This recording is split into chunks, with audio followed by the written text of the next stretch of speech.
After waiting for so long, we finally got some big news about a nervegear-like headset finally coming out in real life. And also a lot of big news from some other companies that are working on the exact same thing. But the most interesting thing is how this headset works, because it has a special feature where it can both read and send signals directly to your brain. While this might sound crazy, this allows the user to experience virtual reality as if it was real life, making it almost impossible to distinguish the virtual world from the real one. And this is exactly what all of us have been waiting for so long. The only big problem in SAO was if the player's health bar drops to 0. It means a game over in real life as well. But let's not worry too much about that. There were many companies up until now that have tried to achieve to make a full dive nervegear in real life. And while a lot of first steps were made, most of these companies didn't manage to pull it off in the end. Think about the half dive VR headset. While it had a crazy concept where the user was laying down under a bed, just like we see in Sword Art Online. However, the headset did not include a BCI, that stands for Brain-Computer Interface. So it wasn't capable of sending or receiving signals from your brain. And in the end, the project actually didn't come out. But one of the biggest news we had for a long time is that the first official VR headset with a brain-computer interface is finally here. The big VR company called Varjo is the maker of one of the highest end VR headsets in the whole world, with one of their most famous headsets having a screen quality that is as high as the human eye can perceive. And the company now announced that they made their first VR headset with a brain-computer interface into it. And it even looks almost exactly the same like the nervegear from SAO. So let's talk about how it actually works. Because Varjo partnered up with a company called OpenBCI. And you might have heard about them before, because they are the same company that is working together with Valve on their neural face headset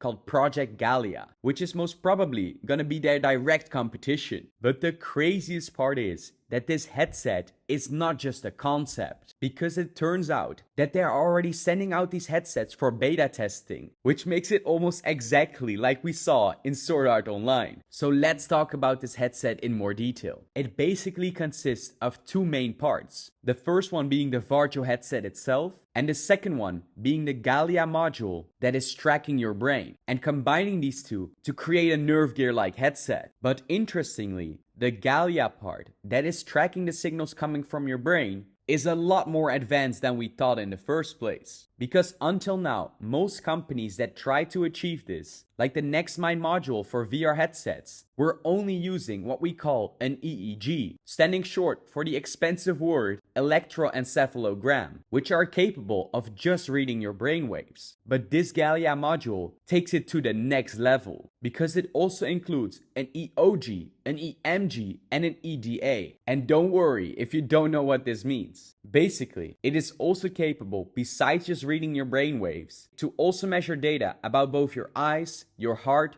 your skin, and even your muscles, making it the most advanced brain-computer interface that we have ever seen integrated into a VR headset. And while they are sending out their beta products, they are actually planning on releasing this headset this year, exactly like the release date of Sword Art Online. Do keep in mind that it is not possible to send signals back to the brain yet, as the only company that has managed to achieve this was by using a brain implant from none other than Elon Musk's company called Neuralink. But this is definitely the biggest step and closest we can get to a full dive nervegear right now. But it gets even better, because this is not the only nervegear headset that will be coming out this year. The insane nervegear-like from Varjo is just the start of these types of VR headsets, because as you might have heard before, OpenBCI is also working together with Valve, working on the same technology and trying to integrate it into the next Valve Index, which might be even more interesting than the one we talked before. Because do keep in mind that Varjo is one of the biggest enterprise headset makers,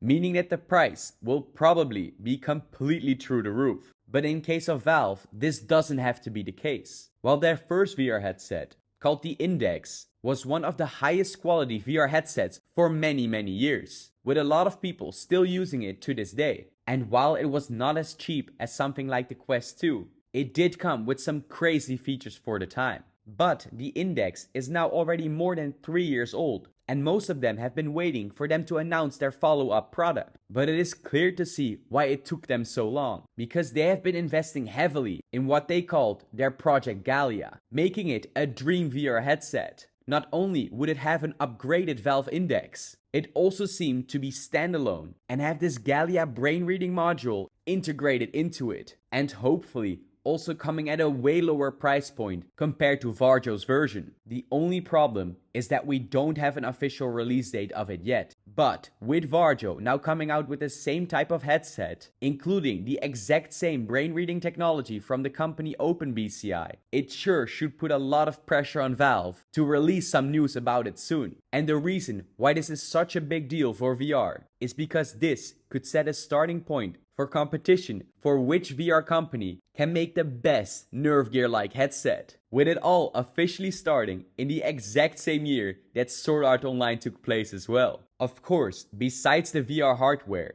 we also will need an official Sword Art Online VR game, but those details we'll discuss in another video.